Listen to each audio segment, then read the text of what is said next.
welcome to our channel.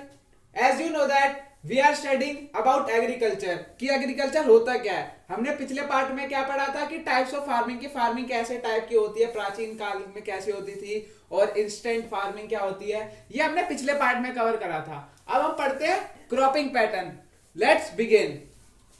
So guys, जो cropping pattern है ना वो बहुत पीढ़ी दर पीढ़ी से चलता हुआ आ रहा है। हमें पता नहीं है, इस पे हमने नाम रख दिया कि भाई ये क्रॉपिंग पैटर्न है। कैसे भाई, क्रॉप कर करके, यानी कि क्रॉप का पता है ना आपको कि आधा आधा करके करते हैं। मतलब क्रॉप मतलब जैसे हम कुछ चीज काटते हैं कि भाई इसमें से क्रॉप कर देते हैं, तो वैसे इसमें हम क्या कर रहे हैं, इसमें हम टाइम को काट रहे हैं। कैसे? अब इंडिया के अंदर 3 सीजन के टाइप पे क्रॉपिंग होती है। कौन सा होता है? राबी, खारिफ और जैद। जो राबी क्रॉप्स होती है वो कब से कब उगती है? नवंबर से अप्रैल। इसके अंदर क्या उगता है? कॉटन वगैरह उगते हैं। और खारिफ क्रॉप कब उगती है? रेनी सीजन में, यानी कि मॉनसून का जो सीजन होता है बेसिकली उसमें उगती है। और ये इसका जैसे आप ले लो, ऑनियन हो गया, ग्रेन हो गया, व्हीट हो गया, ये सब उगते हैं। और जैद, ये गाइस आपने ये दोनों तो कॉमनली सुनी होगी। सो गाइस, जो जैद है इसका टाइमिंग क्या होता है? ये कब फार्मिंग होती है? मार्च से जून में। इसके अंदर क्या उगता है? शुगर केन उगता है, ये सारी चीजें उगती हैं। सो गाइस, ये तो बात हो गई कि क्रॉपिंग सीजन की, कि इंडिया के अंदर 3 क्रॉपिंग सीजन होते हैं। सो गाइस, अब बात कर लेते हैं कि Rajasthan has also been an important factor in growth of above mentioned rabi crops. So guys, जो राजस्थान है उसके अंदर राबी क्रॉप ज्यादा उगती है और वो भी अपना बहुत ज्यादा महत्वपूर्ण इंपॉर्टेंस देता है ग्रोथ के अंदर राबी क्रॉप्स की। सो गाइस, जो जैद सीजन है ना उसके अंदर क्या उगता है? मेनली वाटरमेलन, मस्क मेलन और जो जिसके अंदर पानी ज्यादा होता है वो सारी चीजें ज्यादा उगती है, जैसे water. So guys, major crops जो बहुत ज्यादा उगती है इंडिया के अंदर, कौन कौन सी सबसे ज्यादा उगती है इंडिया के अंदर? राइस हो गया, व्हीट हो गया, मिलेट्स हो गए, टी हो गए, पल्सेस हो गए, coffee, sugar cane, oil seed, cotton, jute और बहुत सारी और चीजें। ये ज्यादातर इंडिया में ही उगती है और ज्यादा क्वांटिटी में उगती है। सो गाइस, अब हम आगे पढ़ते हैं नॉन फूड क्रॉप्स। हमने जो पहले पढ़ी थी वो फूड क्रॉप्स थी कि ये खाने वाली चीज होती है। अब ये जो चीजें होती है खाने वाली नहीं होती। तो गाइस, पहले पढ़ते हैं रबर क्रॉप। रबर क्रॉप क्या होती है?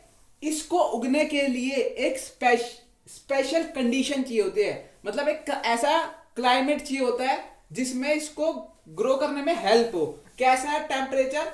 अब बात करते हैं कैसा टेम्परेचर। 25 डिग्री टेम्परेचर अबव होना चाहिए, 25 डिग्री से कम नहीं होना चाहिए, तभी रबर क्रॉप उगेगी। और रेनफॉल सबसे ज्यादा होनी चाहिए, मतलब 200 सेंटीमीटर से ज्यादा होनी चाहिए रेनफॉल। ये दूसरी कंडीशन। और फिर उसके बाद क्या है? जो एनवायरनमेंट होना चाहिए वो कैसा होना चाहिए? मॉइस्ट और ह्यूमिड क्लाइमेट होना चाहिए, यानी कि थोड़ा नमी वाला होता है ना, वैसा एनवायरनमेंट होना चाहिए, तब जाके एक रबर क्रॉप उगती है। अब बात कर लेते हैं फाइबर क्रॉप। फाइबर क्रॉप क्या होती है? फाइबर क्रॉप जिसमें से हमें फाइबर मिलता है। कैसे? कि पहला हो गया cotton, jute, hemp and natural silk. जो सिल्क आपको पता ही है कितनी सॉफ्ट जो कपड़ा होता है, सिल्क की साड़ी आती है, पैंट आती है जो सॉफ्ट सा होता है, वो हो गया सिल्क। और ये सबसे ज्यादा इंडिया में पाई जाती है, यानी कि सबसे ज्यादा इंडिया में उगाए जाते हैं। अब rearing of silk form for the production of silk, यानी कि जो सिल्क फॉर्म आपको पता है ना, कीड़े होते हैं जो जमीन पे रेंगने वाले होते हैं छोटे छोटे से, उनको बॉईल करा जाता है, उसमें से फिर वो सिल्क छोड़ते हैं। ये प्रोडक्शन होता है जिससे हमें नेचुरल सिल्क मिलती है।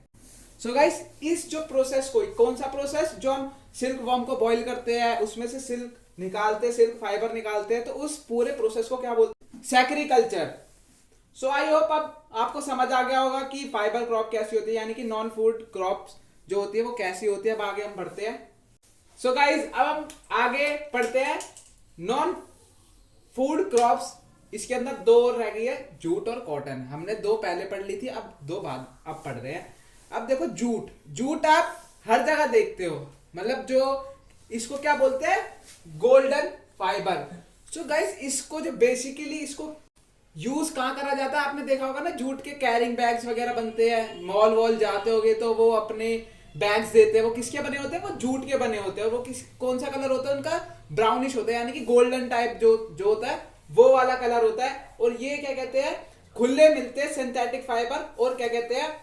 सो गाइस इसका जो यूज होता है वो कैरिंग बैग और पैकेजिंग बनाने के लिए बहुत ज्यादा इस्तेमाल आता है। जैसे आप जैसे आप वैष्णो देवी जाते हो तो वहां पे प्रसाद वगैरह सब मिलता है, तो वो जो आप ज्यादा प्रसाद लेते हो तो कैसे देते हैं, जूट बैग में देते हैं कैरी करने के लिए।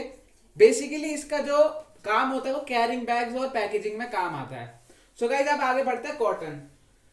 जो इंडिया ये बिलीव करता है कि जो ओरिजिनल यानी कि होम टाउन कॉटन का क्या है, इंडिया है, यानी कि इंडिया में बनती है, यानी कि इंडिया में ही बनती है कॉटन। सो गाइस 2008 में जो इंडिया थी वो सेकंड रिचेस्ट यानी कि सबसे ज्यादा कॉटन बनाने वाली कंट्री हो गई थी चाइना से। सो गाइस ये सारी हो गई नॉन फूड क्रॉप्स के बारे में हमने बात कर लिया। अब बात कर लेते हैं टेक्नोलॉजिकल रिफॉर्म और इंडस्ट्रियल रिफॉर्म, इंस्टीट्यूशनल रिफॉर्म्स। सो गाइस जो टेक्नोलॉजी रिफॉर्म किसकी, आप बात किसकी कर रहे हैं, एग्रीकल्चर के बारे में बात कर रहे हैं, मतलब एग्रीकल्चर के पॉइंट ऑफ व्यू से लेके बात कर रहे हैं। तो टेक्नोलॉजिकल रिफॉर्म और इंस्टीट्यूशनल रिफॉर्म की वजह से जो एग्रीकल्चर है उसमें बहुत ज्यादा तेजी से डेवलपमेंट आई, यानी कि बढ़ोतरी आई, ठीक है। और एग्रीकल्चर हमें क्या प्रोवाइड करता है, एग्रीकल्चर हमें 60% ऑफ लाइवलीहुड प्रोवाइड कराता है, यानी कि आपको पता ही है जैसे वो खाना वगैरह कहाँ से आता है, हमारे को एग्रीकल्चर से आता है, जो हमारे को जो लाइफ को सर्वाइव करने में हेल्प करता है। सो गाइस जो गवर्नमेंट है उसने इंट्रोड्यूस करा ये एग्रीकल्चर के रिफॉर्म, कब इंट्रोड्यूस करे, 1960 और 1970 के बीच में इन्होंने क्या करा, रिफॉर्म को एनेक्टमेंट किया, मतलब बताया एग्रीकल्चर के कि भाई ये रिफॉर्म्स हो रहे हैं।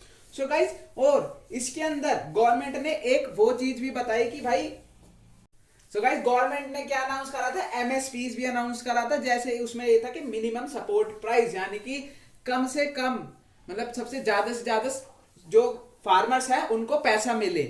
तो उन्होंने जो नेसेसरी फूड्स है ना उन पे एमएसपीज लगा दी थी कि भाई जो लोग हैं, जैसे राशन की दुकान होती है ना, उन पे एमएसपीज मतलब बहुत कम पैसों में नेसेसरी क्रॉप्स मिलती है।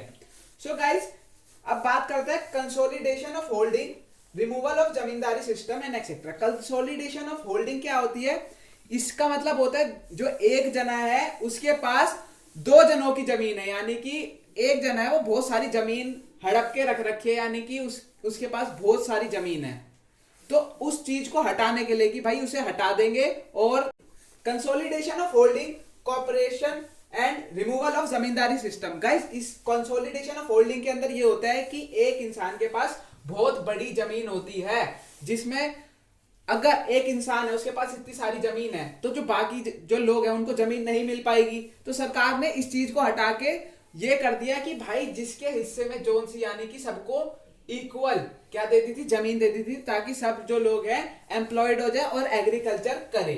सो गाइस इस चीज को कंसोलिडेशन ऑफ होल्डिंग को हटाया था और जमींदारी सिस्टम को हटाया था। जमींदारी सिस्टम तो आपको पता ही है कि क्या होता है। सो गाइस और इन सब चीज को हटा के उन्होंने सबसे ज्यादा प्रायोरिटी किसको दी थी, यानी कि सबसे ज्यादा इंपॉर्टेंस किसको दी थी, national institutional reform. After independence के बाद जब इंडिपेंडेंस हो गई थी तो इंस्टीट्यूशनल रिफॉर्म्स एग्रीकल्चर के फेवर में हुए थे। सो गाइस अब हम आगे और पढ़ेंगे टेक्नोलॉजिकल और इंस्टीट्यूशनल रिफॉर्म। सो गाइस आगे हम पढ़ते हैं the green revolution based on use of package technology and the white revolution were some of the strategy initiated to improve the lot of Indian agriculture. So guys जो green revolution था ना उसका basically use ये था कि वो Indian agriculture को improve करिए। ये दोनों ये जो white revolution, packaging technology, green revolution, ये सारी ये कुछ स्ट्रेटजीज थी जिससे कि जो इंडियन एग्रीकल्चर था वो इंप्रूव हो सके।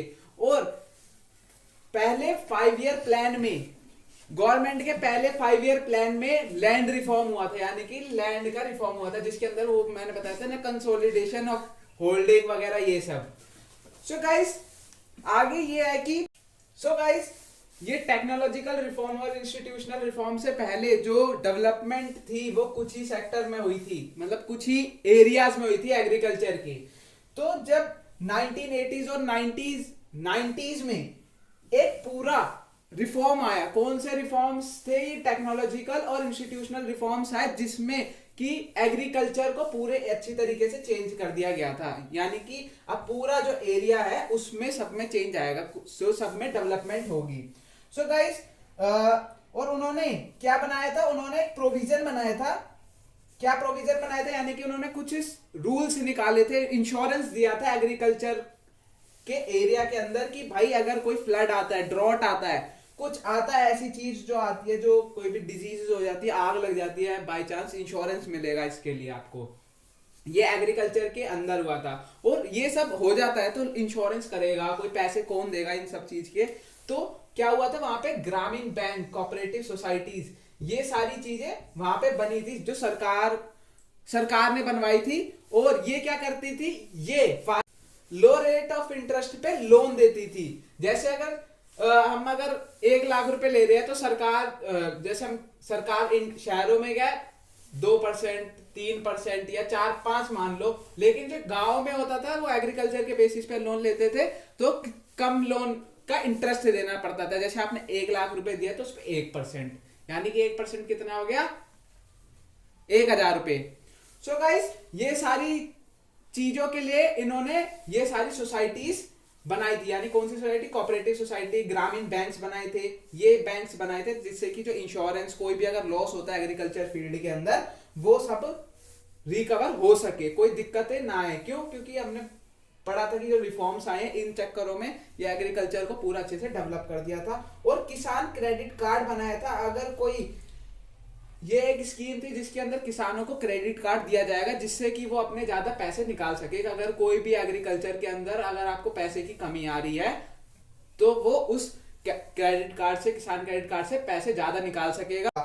और जब ये सब चीजें हो रही थी तो एक बहुत सारे टीवीज और रेडियोस, इन सब पे बहुत अच्छे से सारी न्यूज दिखाई जा रही थी कि भाई ग्रामीण में ये हुआ है और ये सारी स्कीमें आई हैं जो सरकार ने दी है, ताकि लोगों तक अच्छे से पहुंच सके। ठीक है। और जो मैंने आपको पहले बताया था कि गवर्नमेंट ने ये भी इंट्रोड्यूस करा था मिनिमम सपोर्ट प्राइस।